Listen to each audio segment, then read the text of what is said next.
হরি আল্লাহ ভগবান যে যাই ভাবেন, যে নামেই যে ডাকেন, এই জড়ীয় জগতের কোন ভোগ দিয়ে তাকে পাওয়া যায় না।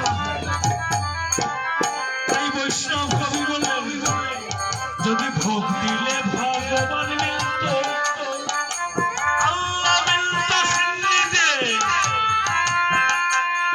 আবার বড় করে ভোগ লাগাইলে বাদশা পার তমিনিতে, বাদশা পার তমিনিতে। সে কোন মুকামে থাকি বদ্ধ, কি বস্তু তার প্রিয় খাদ্য।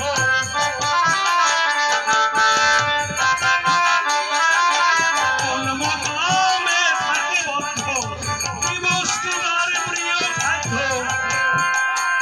আবার কি ধন দিলে হবে বাধ্য, কি ধন দিলে কোন শুনি তার আয়োজন, কোন সাধনে মিলবে বেতন পরম ফল, কোন সাধনে মিলবে বেতন পরম ফল।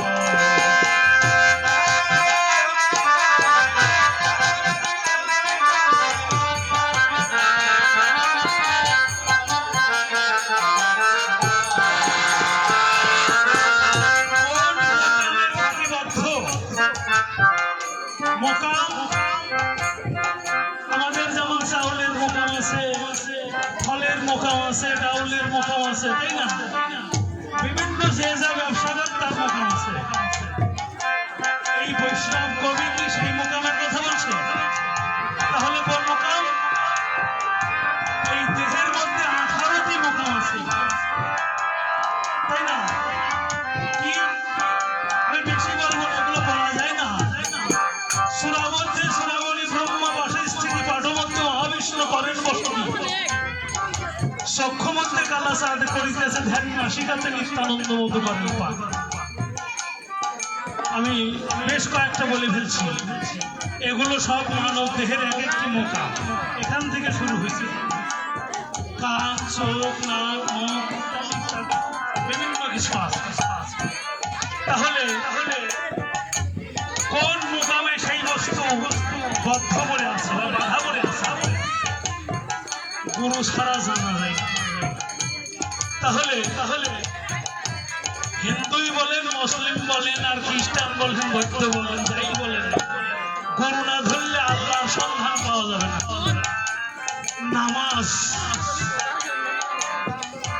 নামাজ পড়ার কথা বলেছেন কি কোনো জায়গায়? এরকম মনে হয় না। নামাজ আদায় করা বা নামাজ কায়েম করার কথা বলা আছে, তাই আছে না? তাহলে নামাজ পড়া শব্দটা আমার মনে হয় পরিপূর্ণ না। নামাজ আদায় অথবা নামাজ কায়েম করা এটা পরিপূর্ণ শব্দ। তা নামাজ আদায় করবেন কিভাবে? এটাও ওই বই পড়ে পড়ে দেখে দেখে আল্লাহর ডাকার সন্ধান পাওয়া যায় না। এই নামাজ পড়া বা যেটাই আপনারা বলেন আদায় করা, এই নামাজ আদায় করাও শিখতে হয় কারো না কারো কাছ থেকে। সে হতে পারে একজন বড় আলেম সাহেব, একজন মাওলানা সাহেব, সে গুরু স্বরূপ, তাই না? তাহলে না আমি বাদ দিয়ে দিলাম, বাঁচলো কি? মাছটা কোথায় এলো? ভাগ করেন, মাল দেহর 3 ভাগ করলে মাঝের ভাগটা কোথায় থাকে? সেই জায়গায় নামাজ আদায় করো। নামাজে দাঁড়াইয়া আর একজনের অমঙ্গল কামনা করলে সে নামাজ কায়েম হয় না, আল্লাহর দরবারে পৌঁছায় না। পৌঁছায় কি? পৌঁছানোর কথা না। তাই মক্কায় যদি খোদা মিলত, শিব মিলিত কাশীতে,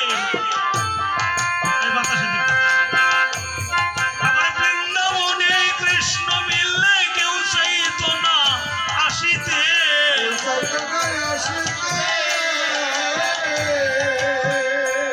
মক্কায় সেখানে গিয়ে কেউ যদি খোদার স্বচক্ষে দেখতো, যারা হজ করতে যায়, সেখান থেকে সে কি আর ফিরে আসতো? যে না, আমি যখন খোদাকে পেয়েছি, আমি খোদাকে ছেড়ে আর যেতে চাই না, আমি খোদার সঙ্গে থাকবো বাকি জীবন, খোদার আদর্শে আদর্শিত হয়ে তার সঙ্গে চলে ফিরে কাল কাটাইয়ে দেব, তাই না? কিন্তু সচক্ষে কেউ দেখতে পায় না। কোথায় দেখতে পায়? যার যার এই মনোমসজিদে। হিন্দুরা দেখতে পায় মনোমন্দিরে, আর মুসলিম বা অন্যান্য ধর্মাবলম্বীরা দেখতে পায় মনোমসজিদ, মনোগির্জা, যাই বলেন আর কি। এইখানে যদি দেখার সন্ধান না পাওয়া যায়, তাহলে মক্কায় গেলে আমার মনে হয় খোদাকে দেখা যায় না। এইখানে যে দেখা শিখেছে, তার আল্লাহ সব জায়গায় আছে, সব জায়গায় সে আল্লাহকে দর্শন করে। আবার আমাদের হিন্দু সনাতনীরা যারা বৃন্দাবন দর্শন করতে যান, তীর্থ পর্যটন করতে যান, যদি গিয়ে সচক্ষে দর্শন করতেন, ওই তো কৃষ্ণ রাখাল বালকগণ নিয়ে গোষ্ঠে যায়, রাধারানীর সঙ্গে রাসলীলা করে, তাই না? তো এগুলো যদি সচক্ষে কেউ দেখতো, রাধা গোবিন্দকে ছেড়ে কেউ কি এই জগতে আসতো? বৃন্দাবনেই পড়ে থাকতো। মূল বস্তু এক জায়গায়, দেখছেন? অর্থাৎ যাই কিছু করেন, গোড়ায় একটা, ডালপালা বহু ছড়াই গেছে, গোড়ায় একটা। আমরাও যেমন ওইভাবে দেখতে পারবো না, আপনারাও পারবেন না, আর একজনেরাও পারবে না। সবারই একটাই কথা, মনোমন্দিরে গোবিন্দকে দর্শন করার সন্ধান জানো। কোথা থেকে জানবে? গুরুদেবের কাছ থেকে। গুরুদেব যদি সেই তত্ত্ব শিক্ষা দান করে, তবে সে দেখতে পায়। আজও সেই বৃন্দাবনে বাঁশি বাজারে, বাঁশির সুরে তালে তালে ময়ূর নাচে। এখন বলে তালে তালে, শব্দটা তালে তালে হবে না, শব্দটা হবে বাঁশির সুরে মনের মনে, বাঁশি বাজারে কি ময়ূর নাচে। আমার কাছে ভবা পাগলার একখানা বই আছে। আমরা যারা সাধারণ বলি বাঁশির সুরে তালে তালে, শব্দটা ভুল। সেখানে বলা আছে বাঁশির সুরে মনের বনে ময়ূর নাচে রে, এখনো সেই বৃন্দাবনে বাঁশি বাজে। যার কান আছে শোনার মতো সে শোনে, যার চোখ আছে দেখবার মতো সে দেখে।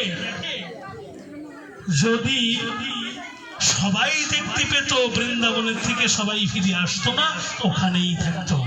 তাই মক্কায় যদি খোদা মিলতো, সে মিলিত কাশীতে, আবার বৃন্দাবনে কৃষ্ণ মিললে কেউ চাইতো না আসিতে।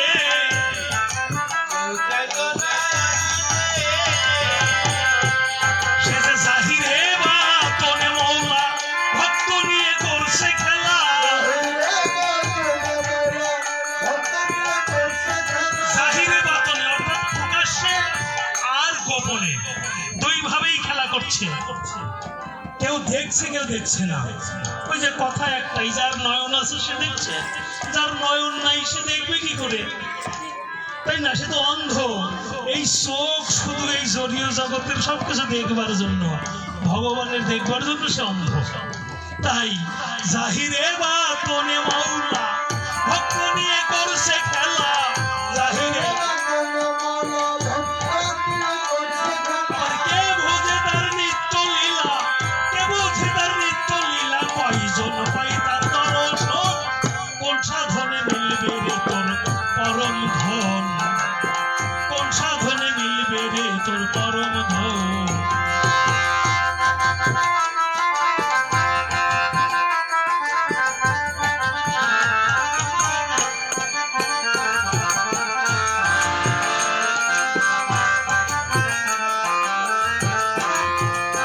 আবার মন্দিরে মূরতি করে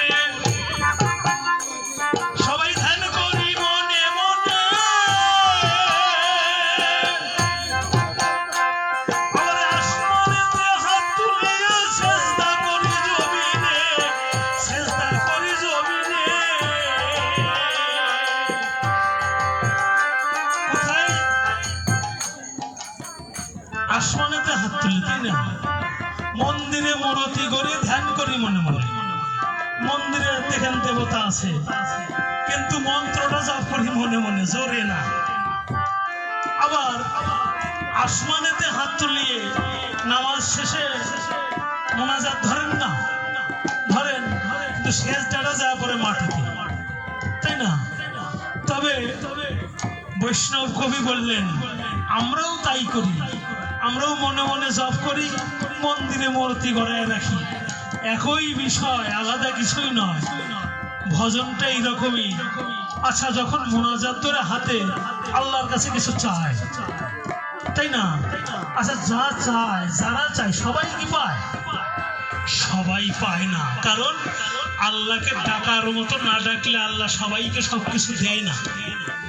কেউ রাস্তার ধারে পড়ে থাকে, কেউ অট্টালিকায় বাস করে, কেউ 30 পারা কোরআন খতম করে আলেম হয়েছে, আবার কেউ জালেমও হয়েছে, হয় নাই?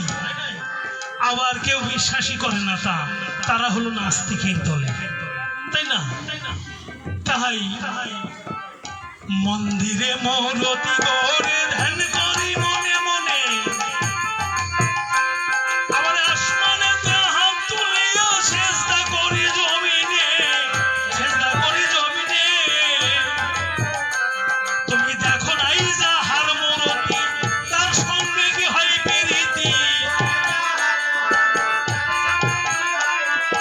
দেখো নাই যাহার মূর্তি, তার সঙ্গে কি হয় প্রীতি।